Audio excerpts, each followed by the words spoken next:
Same process ব্যবহার করে orange colour সুতাটি দিয়ে বৃন্ত বসিয়ে নিলাম।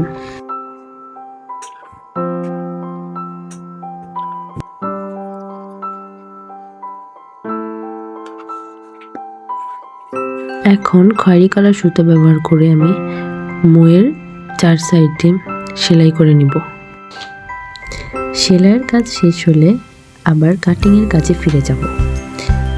আর্ট করা খাতা থেকে আমি পায়ের ছাপের অংশটুকু কেটে ছাপ বসিয়ে নিলাম কাপড়ের উপর। পেন্সিল দিয়ে পায়ের ছাপটি ড্র করে নিলাম। তারপর পায়ের আঙ্গুলগুলো ড্র করে নিব।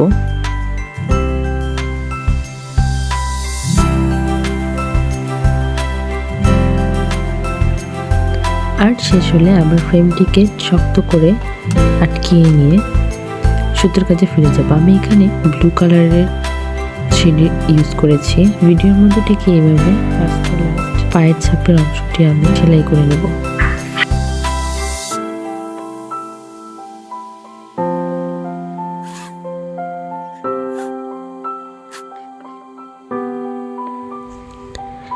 তারপর আঙুলগুলোতেও সেম ভাবে সেলাই বসিয়ে দিব।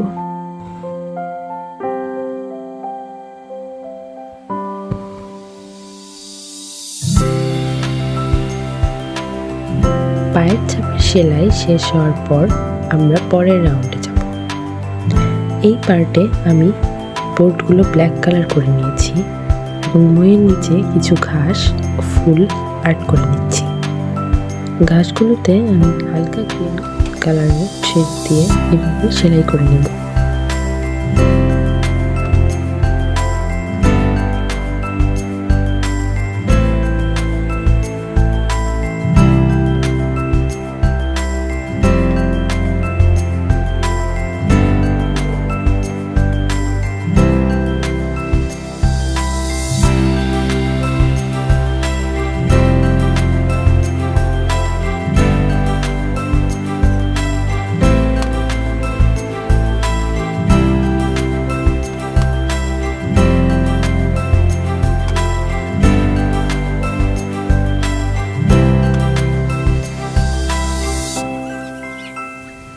ঘাস করে সেলাই করার পর চলে যাব ফুলের কাজে।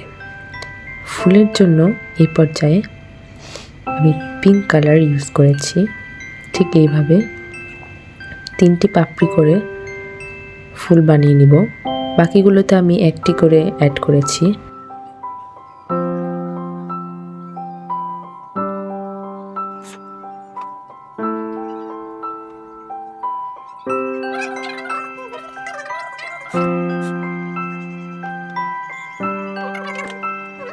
ফুলের মাঝে আমি লাইট পার্পল কালার থ্রেড দিয়ে এক রাউন্ড পেঁচিয়ে এভাবে বৃন্ত বসিয়ে দিব। এখানে আমি 3টি করে বৃন্ত অ্যাড করব।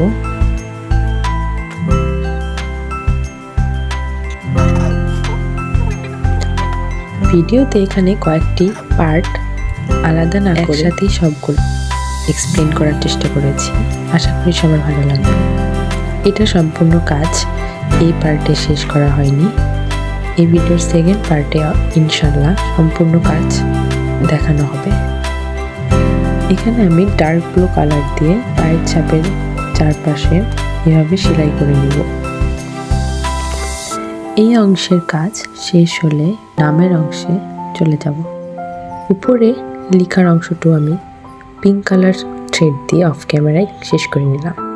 এই এমব্রয়ডারি ওয়ার্কটি অ্যাকচুয়ালি নিউ বর্ন বেবির জন্য তৈরি করা হয়েছে।